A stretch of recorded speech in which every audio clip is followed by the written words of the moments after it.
ہر قوم کوئی نہ کوئی تہوار مناتی ہے، اور لوگ چونکہ معاشرہ انفرادی سطح پر بھی راضی رہنا چاہتا ہے اور اجتماعی ماحول بھی فراہم کرنا چاہتا ہے، قومیں بڑے بڑے تہوار مناتی ہیں، میلوں کا بندوبست کرتی ہیں، دن منائے جاتے ہیں۔ اسلام کے اندر بھی دن منائے جاتے ہیں، اور بڑی قریب ایک دن آنے والا ہے جسے عید الفطر کہا جاتا ہے۔ لیکن اسلام کے تہوار باقی قوموں کو یہ بتاتے ہیں کہ تہوار منائے کس طرح جاتے ہیں۔ تو سب سے پہلے تو یہ یاد رکھیں کہ اسلام کے اندر جب عید آتی ہے تو اس کا کوئی مقصد ہے، اور ہم نے عید کو کس طرح منانا ہے یہ سارا کچھ ہمارا دین ہمیں بتاتا ہے۔ پہلے تو یہ آپ دیکھیں کہ عید مسلمان نے کس طرح منانی ہے۔ سویرے جب اس نے اٹھنا ہے تو اس نے فجر کی نماز کے بعد دوبارہ سے تیاری کرنی ہے، غسل کرنا ہے، صاف لباس پہننا ہے، خوشبو لگانی ہے، اور کرنا یہ ہے کہ نماز کے لیے جانا ہے۔ اس کے عید کا آغاز، اس کے اس خوبصورت تہوار کا آغاز اللہ تبارک و تعالیٰ کی عبادت سے ہو رہا ہے، اور عید منا کب رہا ہے؟ رمضان کے 30 روزے پورے کرنے کے بعد یا 29 کا چاند دیکھنے کے بعد۔ تو سب سے پہلے ہمیں یہ بتایا جا رہا ہے کہ جب تم عید مناؤ گے تو تم سجدہ شکر کے ساتھ مناؤ گے، اپنے رب کے ساتھ جوڑ کے مناؤ گے، اللہ تبارک و تعالیٰ کی عبادت کے ساتھ مناؤ گے۔ تو اس میں کوئی شور و غوغا نہیں، کوئی ریلیاں نہیں، کوئی جلوس نہیں، کوئی پٹاخے نہیں، کوئی گانا باجا نہیں، اللہ کی عبادت کے ساتھ بتایا جائے گا کہ تمہارا جو تہوار ہے وہ تہذیب کا، شائستگی کا، خوبصورتی کا، نظم و نسق کا ایک بہترین ذریعہ۔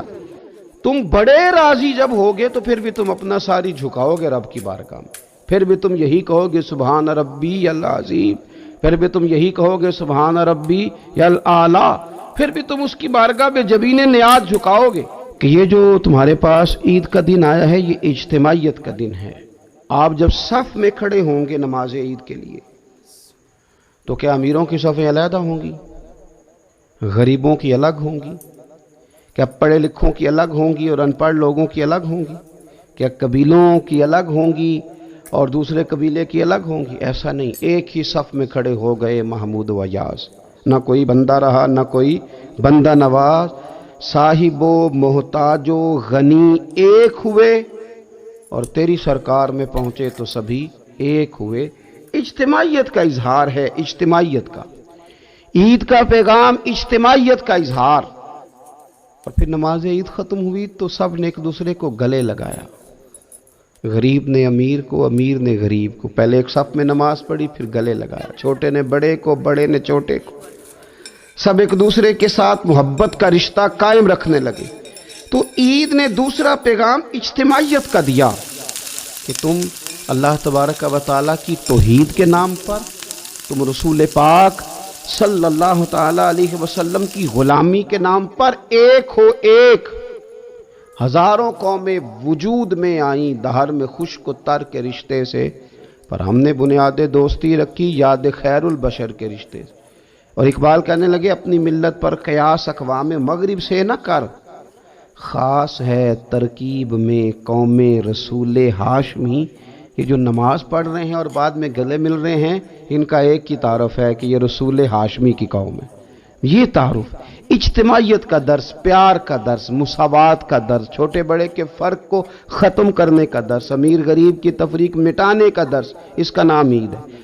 آپ یہ دیکھیں کہ کوئی بھی ہمارا موقع ہے نا تو اسلام نے اس پر کچھ تعلیمات دی ہیں۔ اگر آپ کو اللہ بیٹا دیتا ہے، بیٹی دیتا ہے تو اس کا عقیقہ کرنا ہے، دوسروں کو کھانا کھلانا ہے۔ اگر اللہ نے شادی کا موقع دیا تو سنت ہے ولیمہ کرنا ہے، لوگوں کو کھانا کھلانا ہے۔ اگر بڑی عید کا موقع آیا ہے تو قربانی رکھ دی گئی ہے، آپ گوشت کریں گے، اس کا ایک حصہ رشتہ داروں کو دیں گے، ایک حصہ غریب نادار لوگوں کو دیں گے۔ اور عید کا موقع آیا تو صدقہ فطر رکھ دیا گیا چھوٹی عید پہ، اور صاحب نصاب پر زکوٰۃ بھی فرض کر دی گئی جو بالعموم رمضان میں ہی دی جاتی ہے۔ رمضان میں زیادہ تر مسلمان دینے کی کوشش کرتے ہیں۔ تو اس سے کیا ہوتا ہے کہ انسان اپنی خوشیاں دوسروں کے ساتھ بھی جوڑتا ہے، وہ اکیلے خوشی نہیں منا رہا، وہ دوسروں کے ساتھ اپنی خوشیوں کو جوڑ رہا ہے، غریب کو کھانا کھلا رہا ہے۔ اور نبی پاک صلی اللہ علیہ وسلم نے فرمایا وہ دعوت بڑی ملعون ہے، وہ بڑی لعنت والی دعوت ہے کہ کسی نے دعوت پکائی اور صرف امیروں کو دعوت دی جائے، غریبوں کو نہ دی جائے۔ سیاسی افطاریاں کرائی جائیں، اور ولیمے پہ بھی اگر اپنے بیٹے کے بلایا جائے تو امیر لوگوں کو، سیاسی لوگوں کو، بڑے لوگوں کو دعوت دی جائے۔ دعوت تو خیر والی وہ ہے جس میں چھوٹا بڑا امیر غریب سب شریک۔ تو عید کے موقع پر بھی یہ ضروری تو نہیں کہ ہم 6 جوڑے ہی بنوائیں، 3 جوڑوں سے بھی گزارا ہو سکتا ہے۔ اس طرف بھی تھوڑی توجہ کر لیں کہ جس گھر کے اندر 1 جوڑا بھی خریدنا مشکل ہے، یہ کوئی ضروری تو نہیں کہ 10 جوڑے ہی خریدے جائیں، 2 پہ بھی گزارا ہو سکتا ہے۔ 3 جوتے لینے کی بجائے 1 سے بھی عید گزر جاتی ہے، لیکن تھوڑی سی توجہ اگر غرباء کی طرف بھی کر لی جائے، مساکین کی طرف۔ یہ کل پرسوں خبر آ رہی ہے کہ ہمارے پنجاب میں ایک ایسا شہر بھی ہے جس میں باپ نے صرف اس لیے اپنے بچے نہر میں پھینک دیے ہیں کہ انہوں نے عید کے لیے کپڑے مانگے تھے۔ اس قسم کی داستانیں جس قوم کے اندر موجود ہوں تو وہ قوم پھر کسی کا خیال ہی نہ کرے، وہ سارا مال اپنے اوپر ہی خرچ کرنا چاہے، اسے احساس ہی پیدا نہ ہو کہ کسی اور کو بھی ضرورت ہے۔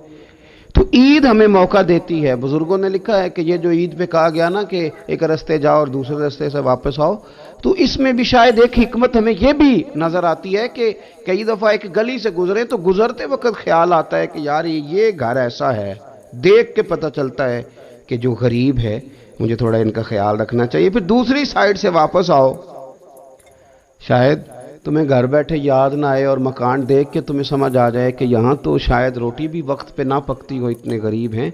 تو اسلام نے ہر چیز میں حکمت رکھی، اور صرف عید کے موقع پہ نہیں، مستقل آپ غرباء کے، مساکین کے سرپرست بننے کی، معاون بننے کی کوشش کریں، رسمی طور پر نہیں۔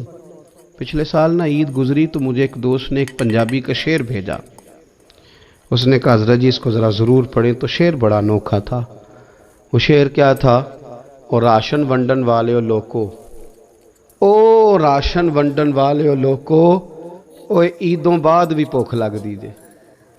عید کے بعد بھول ہی گئے تم؟ مستقل بنیادوں پر کوشش کریں کہ آپ معاون بنے، غرباء کے، مساکین کے، یتیموں کے، ان لوگوں کی مدد کریں۔ حضرت بشیر بن عقبہ رضی اللہ تعالیٰ عنہ فرماتے ہیں کہ میرے والد جنگ احد میں شہید ہو گئے تھے اور میں ایک کونے میں کھڑا رو رہا تھا، تو نبی پاک صلی اللہ تعالیٰ علیہ وسلم نے مجھے دلاسا بھی دیا، دست شفقت بھی رکھا۔ تو میں نے کہا حضور میرے والد چلے گئے تو کیا بنے گا؟ تو کیا انداز حضور نے اختیار کیا اور کیا انہیں عظیم نسبتوں سے نواز دیا۔ حضور فرمانے لگے اے بشیر بن عقبہ تو پسند نہیں کرتا کہ فاطمہ تیری بہن بن جائے، عائشہ تیری ماں بن جائے اور محمد تیرے والد بن جائیں صلی اللہ تعالی علیہ وسلم؟ مستقل تجھے رشتے نہ دے دیے جائیں، مستقل ہی تجھے سہارا نہ دے دیا جائے، مستقل بنیادوں پر ہی تیرا خیال نہ رکھا جائے۔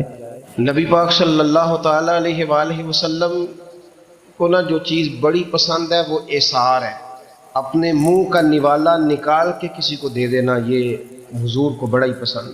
قربانی کرنا، ایثار کرنا، ضرورت ہوتے ہوئے کسی کی مدد کرنا۔ قرآن مجید آپ پڑھے نا تو صحابہ کی تعریف قرآن نے بیان کی، فرمایا وَيُؤْثِرُونَ عَلَىٰ أَنفُسِهِمْ وَلَوْ كَانَ بِهِمْ خَصَاصَةٌ، فرمایا وہ دوسروں پر ایثار کر دیتے ہیں چاہے انہیں کتنی ہی ضرورت کیوں نہ ہو۔ عید قریب آ گئی، لیکن کچھ لوگ ایسے بھی ہیں جن سے میں نے دبے لفظوں میں پوچھا کہ سوٹ سلوا لیا ہے، انہوں نے جب یہ کہا نا کہ دکانیں ہی نہیں صحیح طریقے سے کھلی تو وہ نا ان کی جھکی جھکی آنکھیں بتاتی تھیں کہ دکان پہ جانے کے پیسے کوئی نہیں پاس۔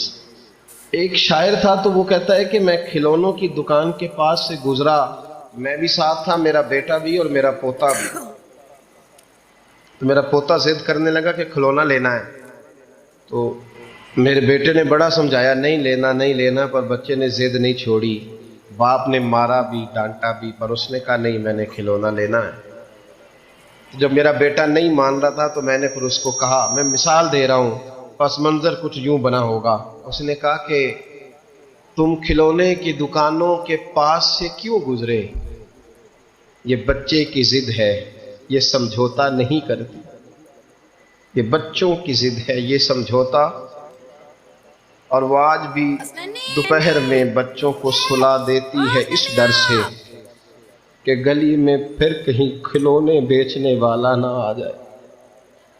صرف میری گزارش اتنی ہے کہ 3 جوڑے بنوانے والا ایک بنوا لے، اور تھوڑا تھوڑا نا احسار کا جذبہ، غریبوں کا عید پر خصوصی خیال۔ امیروں نے سارا مہینہ گوشت کھایا ہے اور بڑا دب کے کھایا۔ جو نبی پاک کی امت سے پیار کرے نا، رسول پاک اس سے بڑا پیار کرتے ہیں۔ اس طرح کرنا، عید پہ گوشت کا آرڈر دینا، لیکن ایک دن اپنے گھر پکا لینا، اور کوشش کرنا کہ دائیں بائیں جہاں گوشت نہیں نہ جاتا، تھوڑا تھوڑا وہاں بھی صرف چھوٹے چھوٹے خرچے اپنے کم کر کے، تو وہ پھر بھی جیب میں نہیں رکھنے، وہ تھوڑا سا نا احسار اس عید پہ بڑا ضروری ہو گیا۔ ہاں کچھ ہیں ایسے ہی کھاتے، اب یقین کریں گاؤں میں پھر بھی کچھ لوگ ایسے ہیں جو خیال کر لیتے ہیں۔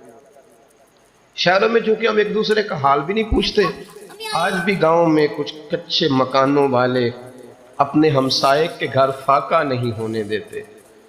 تھوڑی تھوڑی یہ اپیل ہے، میری خاص اپیل ہے، یاد رکھنا تھوڑا سا۔ میرا ایک دوست سے بڑا ہی پیار ہے، بڑا ہی، مجھے بڑی محبت ہے، میں ضروری تو نہیں ہر بندے کے منہ پہ کہا جائے۔ ان کی بیٹیاں کام کرتی ہیں، مجھے ایک صبح انہوں نے بتایا کہ بچیاں کام پہ جاتی ہیں، تو میں فجر کے بعد سوتا ہوں، اس دن میں سو نہیں سکا، بڑا میں اذیت میں آ گیا۔ میں نے کہا کہ بیٹیاں تو میری بھی ہے نا، تو اس لیے یہ تھوڑا سا نا مہربانی کریں، خدا را تھوڑا سا نا امت کا درد بھی محسوس کریں۔